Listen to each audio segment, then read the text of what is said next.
My name is Ted Thompson. I'm 103 years old. Yeah, 103. And I'm about to say something that would make a room full of nutrition experts roll their eyes so hard they'd hurt themselves. I've eaten the same 4 foods every single day for the last 40 years. Not almost the same, not mostly the same, the same. Before you swipe away and go watch somebody 25 years old explain gut health with a microphone clipped to their hoodie, just sit with me a minute. I've buried 7 doctors.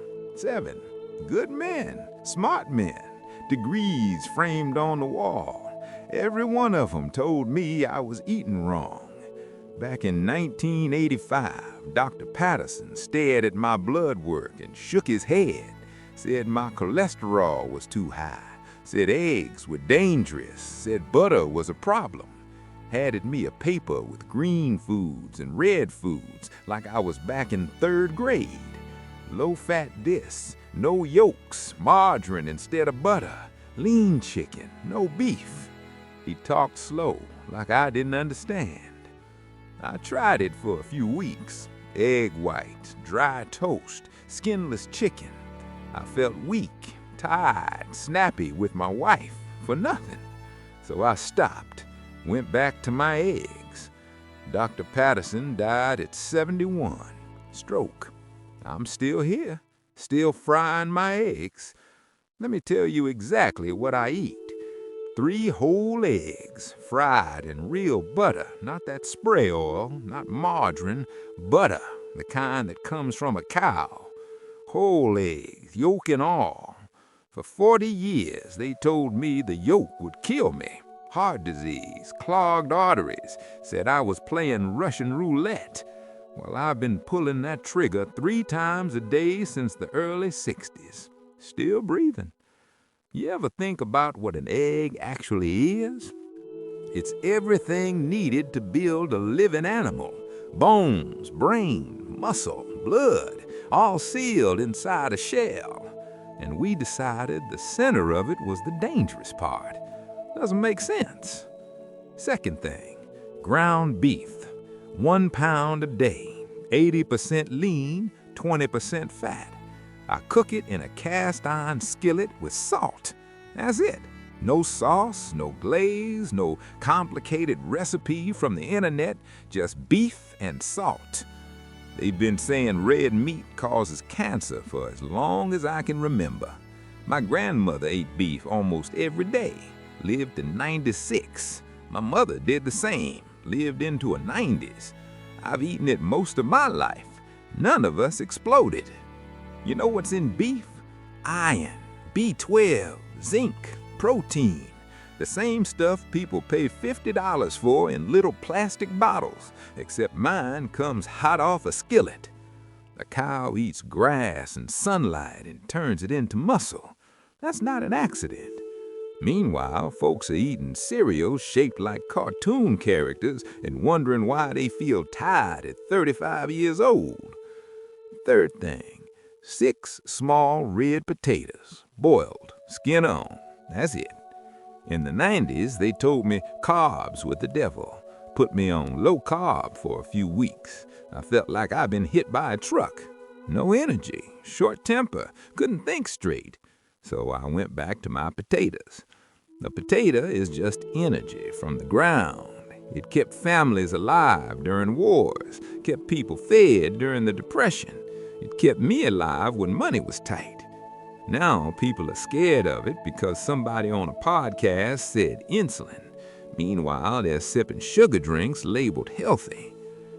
Fourth thing, raw milk. Big glass with every meal. Yes, raw. Been drinking it since I was 6 years old.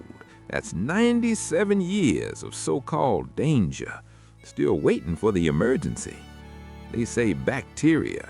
Your body is full of bacteria. Your gut needs it. Real milk is thick. Cream rises to the top. It tastes alive. What most stores sell tastes like white water. So that's my routine. Breakfast, 3 eggs, 2 potatoes, milk. Lunch, half-pound beef, 2 potatoes, milk. Dinner, 3 eggs, half-pound beef, 2 potatoes, milk. No snacks, no dessert, no cheat days. Same thing every day. And yes, it's boring. You know what else is boring? Waking up without pain, walking without help at 103, still living in your own house, still remembering names. I'll take boring. It's something nobody likes hearing. Your body doesn't need entertainment. It needs nutrients, protein, fat, carbohydrates, vitamins, minerals. That's it. We've turned food into a circus. Tracking apps, DNA meal plans, superfoods flown in from somewhere nobody can pronounce. And somehow people are more confused than ever. Back in the 50s, they decided fat was the enemy. Butter bad, eggs bad, beef bad. So they replaced it with sugar and processed junk, and people got sicker. Diabetes climbed, heart disease climbed. Instead of admitting maybe they were wrong, they made more diets. Low carb, keto, vegan, paleo. Everyone's selling a plan. I'm not selling anything. I'm just telling you what I did. But listen to me now. Food is only half of it. I've seen people eat clean and still die early. There was a man named Walter down the street, organic everything, jogged every morning, dead at 68.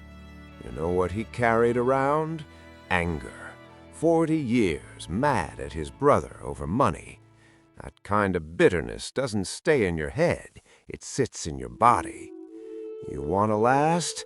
Have something to wake up for. I wake up at 5:30 every morning, not because I have to, because I've got things to do.